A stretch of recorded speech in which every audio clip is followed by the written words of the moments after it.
अस्सलाम वालेकुम। इस वीडियो में बात करेंगे एथीरोस्क्लेरोसिस की और इसका मैं पार्ट 1 अभी करा रहा हूँ। यहाँ पे मैं इसकी मेनली पैथोजेनेसिस और रिस्क फैक्टर्स बताऊँगा। Atherosclerosis is a very important chapter both for BCQs and SEQs and इसके SEQ में मेजरली रिस्क फैक्टर्स ही पूछे जाते हैं। जो पैथोजेनेसिस है वो ज़्यादातर पूछी जाती है, तो उसको हम पढ़ लेते हैं। एथीरोस्क्लेरोसिस इसके कुछ एक्वायर्ड फैक्टर्स होते हैं और कुछ इनहेरिटेड फैक्टर्स होते हैं। भी हम आगे पढ़ेंगे सारा इन डिटेल में। छोटा सा जो पैराग्राफ दिया है वो मैं समझा देता हूँ कि एक्वायर्ड में हमारे पास कोलेस्ट्रॉल के लेवल्स आ जाते हैं, स्मोकिंग आ जाता है, हाइपरटेंशन आ जाता है।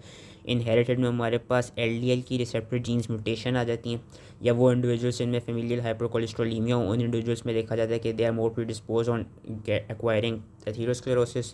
उसके अलावा जेंडर और एज भी डिफरेंट एसोसिएटेड रिस्क फैक्टर्स आ जाते हैं, और इन सारे रिस्क फैक्टर्स का इन सारे जो रिस्क फैक्टर्स होते हैं इनका इवेंचुअली रिजल्ट क्या होता है कि they cause an intimal lesions which is known as atheromas. अब ये जो एथीरोमा होता है जो कि उन्होंने यहाँ पे दिखाया हुआ है, ये एक वेसल वॉल है। वेसल वॉल के नीचे इंटिमा है, ये मीडिया है, ये एंडोथीलियम है और यहाँ पे ल्यूमेन है। बेसिकली ये बीच में जो एथीरोमा बनता है which is containing of fibrous cap, करता है क्या, ये इसका काम ये होता है कि ये जो ल्यूमेन है इसको बेसिकली वो कर रहा होता है, स्टिनोज कर रहा होता है, प्रोट्रूड करता है ल्यूमेन तक। एज अ रिजल्ट यही होता है कि जो इसका सेंट्रल कोर होता है, central core is made up of lipids, and ये जब ल्यूमेन को ब्लॉक करेगा यहाँ से तो इवेंचुअली ब्लड फ्लो ब्लॉक हो जाएगी। एंड इवेंचुअली जो एंड रिजल्ट्स आते हैं वो यही आते हैं कि they can lead to ischaemic injury. MI देखा जाता है उसका मोस्ट इंपॉर्टेंट एक कॉन्सिक्वेंस होता है। और साथ में ये भी होता है कि कभी कभी ये जो एथीरोस्क्लेरोटिक प्लाक है it can rupture and lead to weakening of vessel wall and aneurysm formation. तो अब हम बात करते हैं रिस्क फैक्टर्स की जो मेन पूछे जाते हैं। रिस्क फैक्टर्स में सबसे इंपॉर्टेंट जो चीज़ याद रखनी है वो ये टेबल याद रख लेना है। This table is more than enough. ये जो सारे इसमें पैराग्राफ्स वगैरह लिखे हुए हैं वो पढ़ने की ज़रूरत नहीं, सिर्फ ये जो मेन टेबल दिया हुआ है ये याद रख लेना है। और जो अलग से यहाँ पे दो तीन चार रिस्क फैक्टर्स दिए हैं उनका नाम याद रख लेना है, जिसको भी मैं डिटेल में करवा देता हूँ। तो सबसे पहले हमारे पास नॉन मॉडिफाइबल आते हैं। नॉन मॉडिफाइबल में कौन कौन से आ जाते हैं? जेनेटिक एबनॉर्मेलिटीज़ आ जाती हैं, फैमिली हिस्ट्री आ जाती है कि ये देखा जाता है वो इंडिविजुअल्स जिनमें फैमिली हिस्ट्री हो कि फेमिलियल हाइपरकोलेस्ट्रोलीमिया हुआ। हमने सेकंड डे के बायोकेमिस्ट्री में जितने भी सारे डिस्लाइपोप्रोटीनीमियास वाली डिजीज़ पढ़ी थी, तो वो इंडिविजुअल्स जिनको उस तरह की डिजीज़ हों they have increase chance of क्या कहते हैं हैविंग एथीरोस्क्लेरोसिस। इंक्रीजिंग एज आ जाती है, ये देखा गया है कि स्पेसिफिकली वो मिडिल एज एडल्ट्स जो कि बिटवीन 40 to 60 ईयर्स के दरमियान की एज होती हैं उनमें ज़्यादातर ये एथीरोस्क्लेरोटिक के हमको एथीरोस्क्लेरोसिस हमको लीजन्स मिलते हैं। एंड ये भी देखा गया, ये वाला पॉइंट अगर नहीं याद हो तो कोई बात नहीं, कि ये देखा गया कि जैसी जैसी एज बढ़ती है इंडिविजुअल की, कुछ ऐसे हीमेटोपोइटिक सेल्स के क्लोन्स होते हैं जिनको हम कहते हैं clonal haematopoiesis of indeterminate potential, CHIP कहा जाता है। और ये सेल्स बेसिकली कराते हैं they cells lead to mutations which eventually causes haematologic malignancies and they also impact the inflammatory response which is seen in atherosclerosis. तो ये वाला पॉइंट अगर नहीं आता तो कोई बात नहीं, मेन जो इसकी रिस्क फैक्टर है वो है इंक्रीजिंग एज। एंड लास्टली जो हमारे पास नॉन मॉडिफाइबल में रिस्क फैक्टर आ जाते हैं वो आ जाता है मेल जेंडर। ये देखा गया कि कंपेयर टू फीमेल्स जितनी भी हार्ट की डिजीज़ होती हैं, कार्डियोवैस्कुलर जितनी भी डिजीज़ हैं वो ज़्यादातर मेल्स में मोर कॉमन होती हैं कंपेयर टू फीमेल्स। अब हम आते हैं मॉडिफाइबल फैक्टर्स में। मॉडिफाइबल फैक्टर्स में सबसे पहले आ जाता है और सबसे जो मोस्ट इंपॉर्टेंट फैक्टर है which leads to atherosclerosis that is your hyperlipidaemia. Hyperlipidaemia में भी स्पेसिफिकली हाइपरकोलेस्ट्रोलीमिया, ये देखा गया वो इंडिविजुअल्स जिनके हायर लेवल्स हों LDL कोलेस्ट्रॉल के and lower levels of HDL cholesterol के, उन इंडिविजुअल्स में हाई चांस होता है कि उनको एथीरोस्क्लेरोसिस देखा जाता है। उसकी ट्रीटमेंट यही होती है कि क्या कहते हैं वो individuals they should eat omega-3 fatty acids and they should avoid taking trans unsaturated fatty acids and poly unsaturated fatty acids, जो कि हमने सेकंड ईयर में हर पढ़ लिया था। मेन अगर रिस्क फैक्टर की बात करें तो हाइपरलिपिडीमिया सबसे इंपॉर्टेंट मॉडिफाइबल रिस्क फैक्टर है। उसके बाद हाइपरटेंशन आ जाता है, देन सिगरेट स्मोकिंग आ जाती है, देन डायबिटीज़ आ जाती है। तो ये जो टेबल पूरा है इसको अच्छे से याद रख लेना है non modifiable and modifiable risk factors में। अब अलग से जो एडिशनल रिस्क फैक्टर्स हमें मिलते हैं वो कौन कौन से मिलते हैं? इन्फ्लेमेशन देखी जाती है, ये देखा गया है कि जिन लोगों को एथीरोस्क्लेरोसिस होता है, अभी हम आगे पैथोजेनेसिस में पढ़ेंगे कि काफ़ी सारी उसमें बेसिकली मेन रीजनिंग जो होती है वेस्कुलर वेसल वॉल डैमेज की वो क्रॉनिक इन्फ्लेमेशन ही होती है। तो inflammation is important additional risk factor which leads to atherosclerosis के जिन इंडिविजुअल्स को एथीरोस्क्लेरोसिस होते हैं उनके उनमें जो C रिएक्टिव प्रोटीन्स होती हैं उनका मार्कर काफ़ी हाई हुआ होता है। उसके अलावा और एडिशनल में हमारे पास हाइपर होमोसिस्टिनीमिया आ जाता है कि वो इंडिविजुअल्स जिनमें होमोसिस्टिन्यूरिया हो रहा हो या होमोसिस्टीन अमाइनो एसिड्स के लेवल बढ़े हों, उन इंडिविजुअल्स में भी देखा जाता है कि they have a chance of increase atherosclerosis. वो इंडिविजुअल्स जिनको मेटाबॉलिक सिंड्रोम में हमारे पास कौन कौन सी 5 चीज़ आ जाती हैं? Hyperglycaemia which is insulin resistance, hypertension, dyslipidaemia, hypercoagulability and pro inflammatory state. जो हाइपरग्लाइसीमिया, हाइपरटेंशन और डिस्लिपिडीमिया होता है उसका काम क्या होता है कि वो बेसिकली कार्डियक रिस्क, वो एक इंपॉर्टेंट कार्डियक रिस्क फैक्टर होते हैं। एंड हाइपरकोagulability और प्रो इन्फ्लेमेटरी स्टेट कई काम होते हैं कि वो जो एंडोथीलियम होता है उसकी डिसफंक्शन कराती हैं और थ्रोम्बोसिस कराती हैं। लाइपोप्रोटीन ए आ जाती है कि ये एक लाइपोप्रोटीन ए देखी गई है कि ये भी जिन इंडिविजुअल्स में ज़्यादा होती है उन इंडिविजुअल्स के पास हाई चांस होता है कि उनको एथीरोस्क्लेरोसिस हो। Factors which are affecting haemostasis, जिसमें हमारे पास आ जाता है elevated plasminogen activated inhibitor 1 and increase factors of platelet derived factors and increase thrombin levels. और अदर फैक्टर्स में हमारे पास आ जाते हैं lack of exercise, competitive stressful lifestyle and obesity. तो ये एडिशनल फैक्टर्स में बस इनके नाम याद रख लेना क्योंकि ऐसे क्यूज़ में यही पूछे जाते हैं। रिस्क फैक्टर्स ये हमारे सारे हो गए, एक तो ये टेबल याद रख लेना है और ये जो एडिशनल रिस्क फैक्टर्स की हेडिंग्स जो दी हुई नाम जो दिए वो याद रख लेना है। अब हम बात करते हैं मेन इसकी पैथोजेनेसिस की। पैथोजेनेसिस के लिए पूरा ये जो फ्लो चार्ट है इसको अच्छे से याद कर लेना है। एंड अलग से मैं एंड पे ये वाली फ़िगर भी समझा दूँगा। ये फ़िगर इज़ इम्पॉर्टेंट फॉर क्या कहते हैं पैथोजेनेसिस। और ये है कि मेरी पूरी वीडियो देख के अगर सिर्फ ये वाला पैराग्राफ भी पढ़ लेना तो जो उसकी पैथोजेनेसिस है वो सही से समझ में आ जाएगी।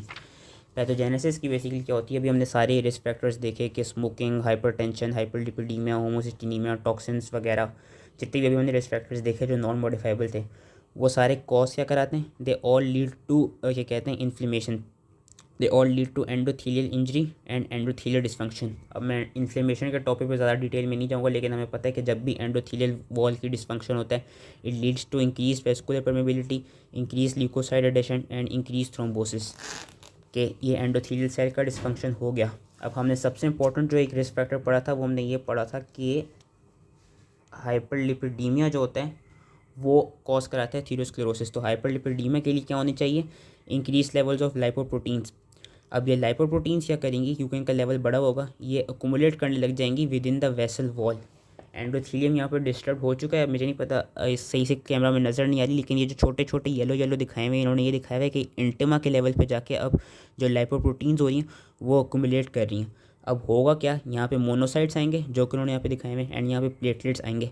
अब ये जो मोनोसाइट्स होंगे इन मोनोसाइट्स का काम ये होगा कि ये monocytes through this dysfunction endothelium ये अंदर आ जाएंगे इंटिमा के, और यहाँ पे आके ये किस में कन्वर्ट हो जाएंगे, ये इस तरह मैक्रोफेजेस में कन्वर्ट हो जाएंगे कि monocytes adhesion to endothelium followed by migration into the intima and transformation into the macrophages.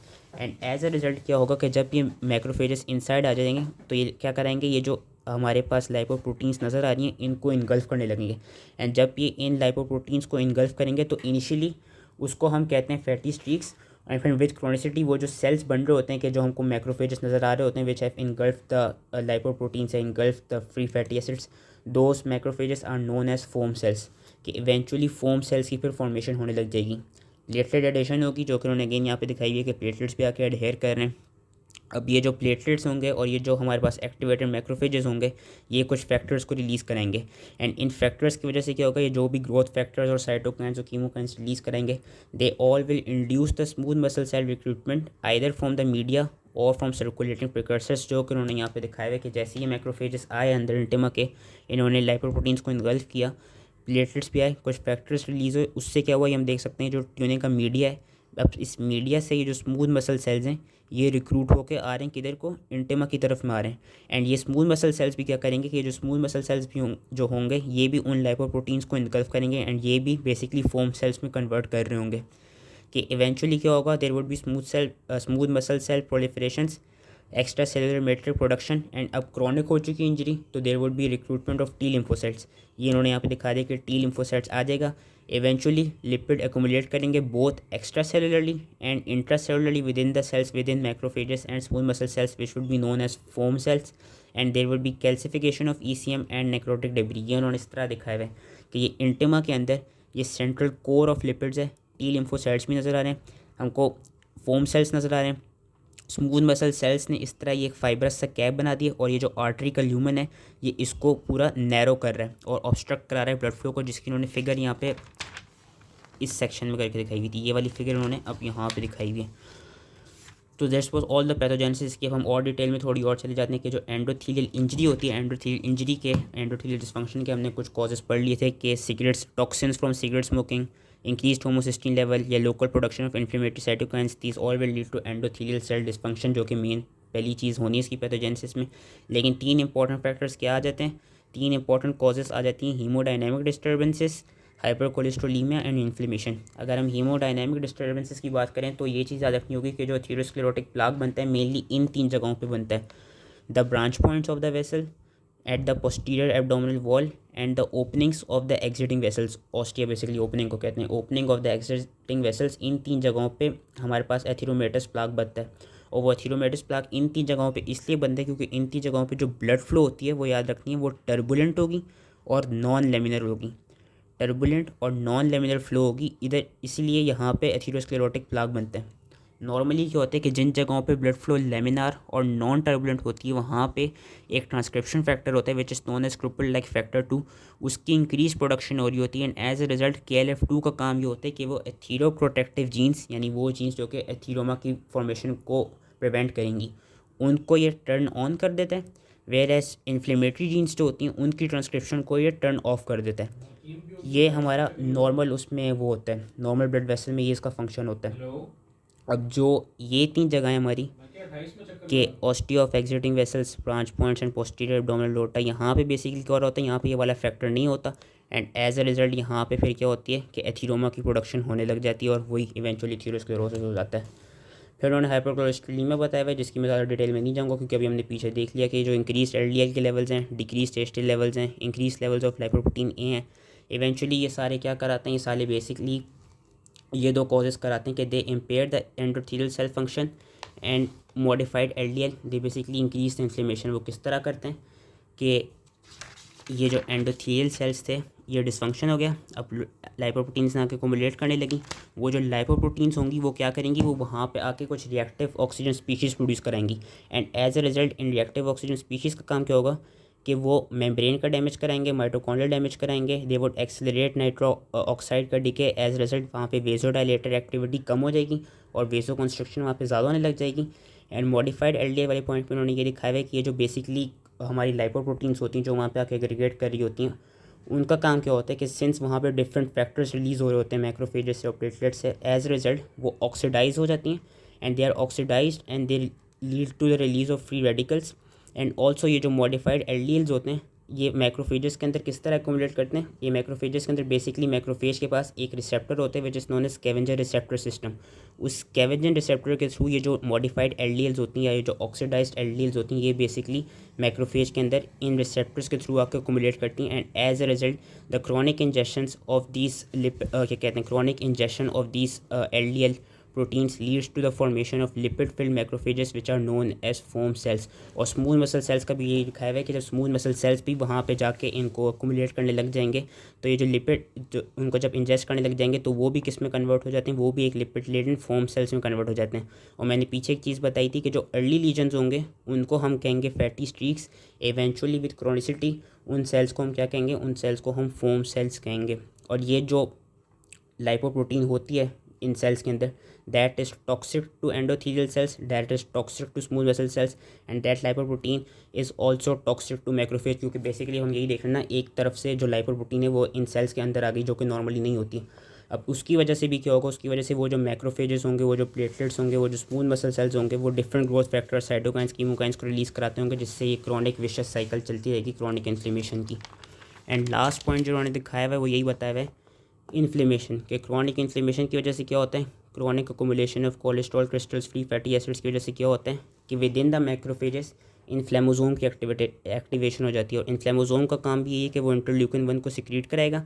Interleukin 1 आगे क्या करेंगे, मैक्रोफेजेस को रिक्रूट करेंगे एंड टी लिम्फोसाइट्स को भी रिक्रूट करके एक्टिवेट करेंगे। Eventually down the stream signal क्या होगा, वही क्रॉनिक इन्फ्लेमेशन के हमारे हमको सारे पाथवेज मिलते रहेंगे कि local production of cytokines, activation of more inflammatory cells, जो मैक्रोफेज हैं वो क्या कहते हैं, they will produce more reactive oxygen species through LDL oxidation, more smooth muscle cell proliferation and interferon gamma भी क्या कहते हैं टी लिम्फोसाइट से रिलीज होता रहेगा। As a result chronic inflammation चलती रहेगी और ये जो एथेरोमेटस प्लाक है ये बड़े से बड़ा होता रहेगा। ये वाली जो फिगर है ये क्या कहते हैं समरी के लिए दी हुई है, इस फिगर की डिस्क्रिप्शन पढ़ लेनी है।